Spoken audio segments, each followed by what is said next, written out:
had an awesome childhood. Like most kids growing up in the 90s, my TV schedule consisted mostly of SpongeBob, Power Rangers, and Transformers. For the most part, I wasn't into really kiddie shows like Barney or Mr. Rogers or anything like that. But the other day, I was talking with my mom about when I was a little kid. At one point, she brought up the topic of an old TV show I sometimes watched. It was called Stubb's Clubhouse. I was unaware of the show she was referring to at first, but then the memories came flying back. I remembered it so clearly almost instantly. Basically, Stubb's Clubhouse was a cheesy, low-budget kid show starring a clown named Stubb.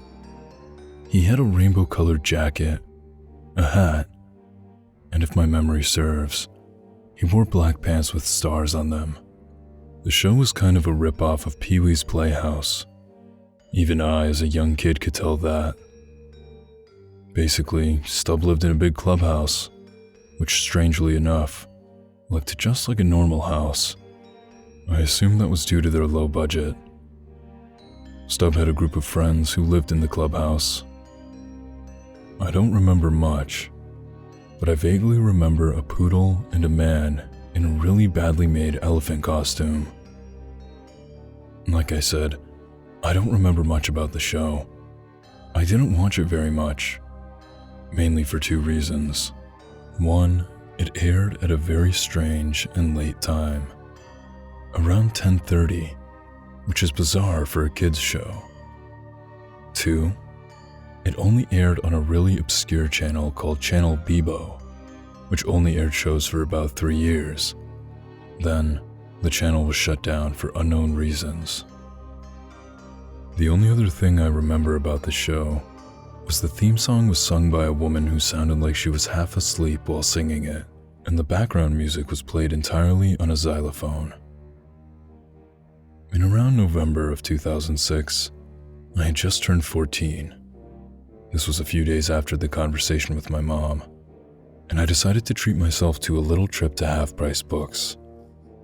See, I like Half Price Books more than Barnes & Noble because you can find older books and movies, as opposed to the up-to-date stuff at B&N. So I was browsing through the videotapes, searching for a tape of one of my favorite shows, Street Sharks, a show about anthropomorphic sharks that fought crime. I was going through the tapes in alphabetical order, and I had just reached the S section when something caught my eye.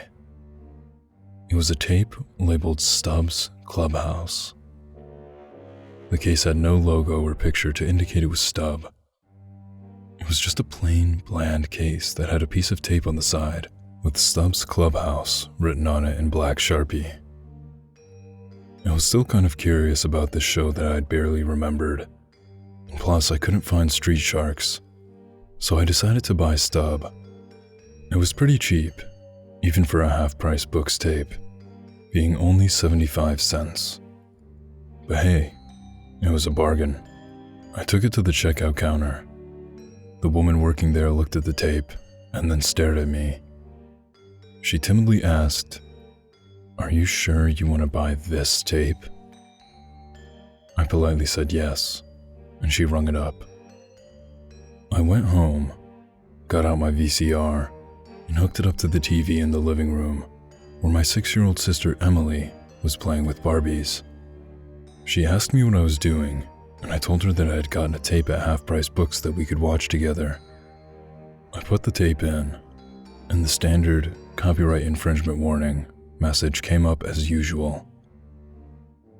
The tape started at the theme song of the first episode, complete with xylophone music and sleepy singer. The episode started out in the clubhouse, where Stubb introduced himself and told the viewers that we were going on a field trip. There was a very bad rough cut to a playground in the middle of a grassy park. There was a group of small children, about as old as my sister, playing on a merry-go-round. Stubb walked up to them, and they all ran to give him hugs. After that, Stubb looked at the camera and asked if the kids at home would like to play too. As assumed, Emily piped up, yes, and Stubb replied, "Alrighty-o, then come on down to the playground and play with me." Emily asked me if she could go to the playground with Stubb, but I told her that this was filmed. However, I saw something interesting out of the corner of my eye. We have a playground in our neighborhood, about a block from our house, but close enough that we can see it from our living room window. It took me a second to make the connection, but it hit me that the playground in the video was the same as the playground in our neighborhood. Then it hit me even more. The same children in the show were playing on our playground right now. They were wearing the same clothes as if they were in the video, and they were performing the exact same actions, almost as if the video were being filmed live. Then I noticed something that disturbed me greatly. In the video, one of the children was holding Stubb's hand, and when I looked out the window, that same child was making a motion like he was holding someone's hand. There was no one there. I was shocked. I immediately ejected the tape, much to Emily's sadness, as she was beginning to grow fond of the show.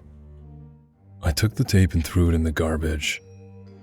I thought I was done with Stubb, but I was wrong. The next day, when my mom picked Emily up from kindergarten, Emily told me that Stubb had been following their car, driving a black van. She said she had looked out the back window and saw Stubb behind the wheel of the van. She told me that she had told Mom, but Mom didn't see any cars or vans whatsoever in her rearview mirror. Emily told me she was confused and somewhat worried. I told her not to worry and to try and relax and let an adult handle the situation. That night, I went against my best judgment and decided to fish the tape out of the trash and watch episode 2.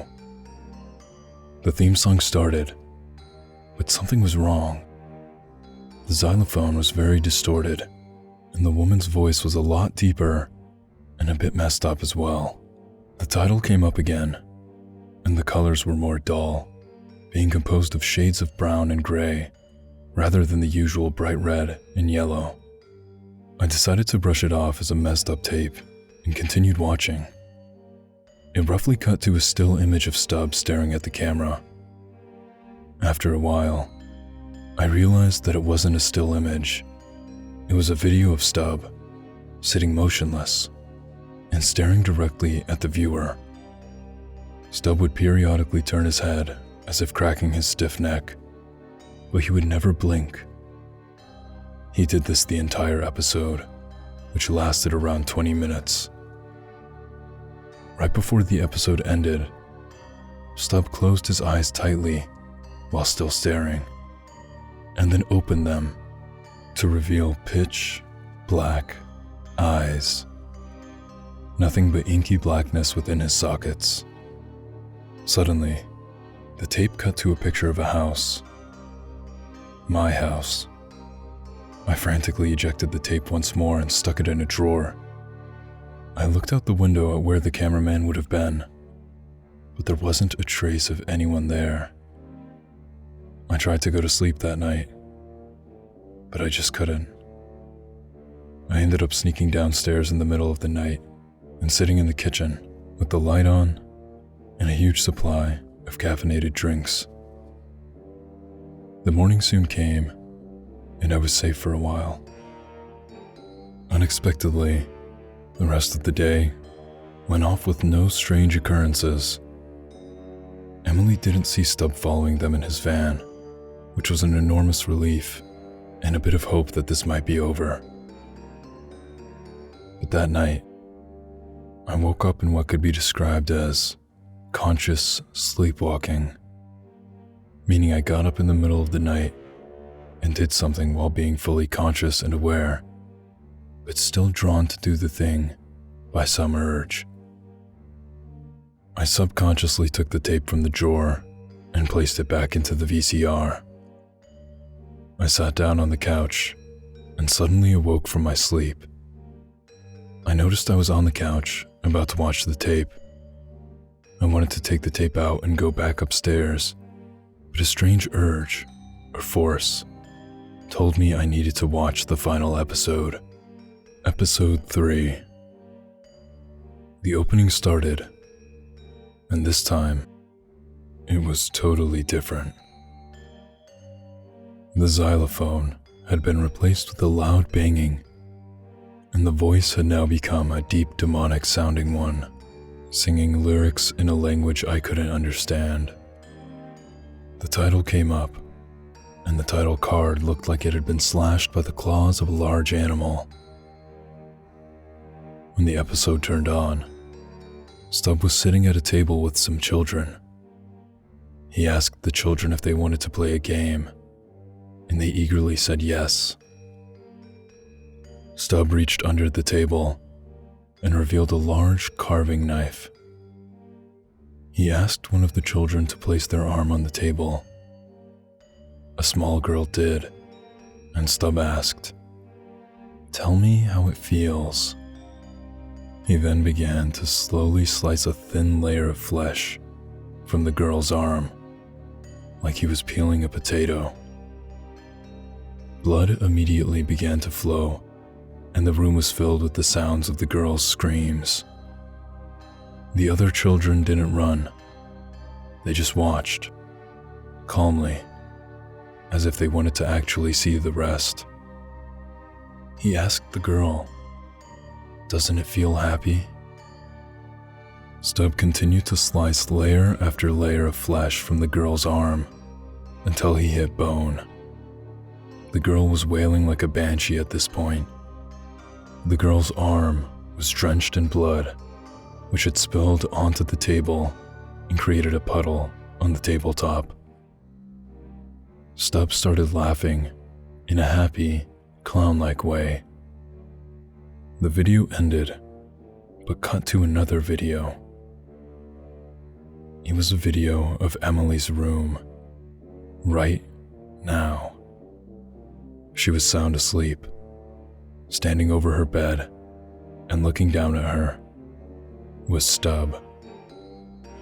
Suddenly, he looked at the camera with inky, black eyes in his sockets.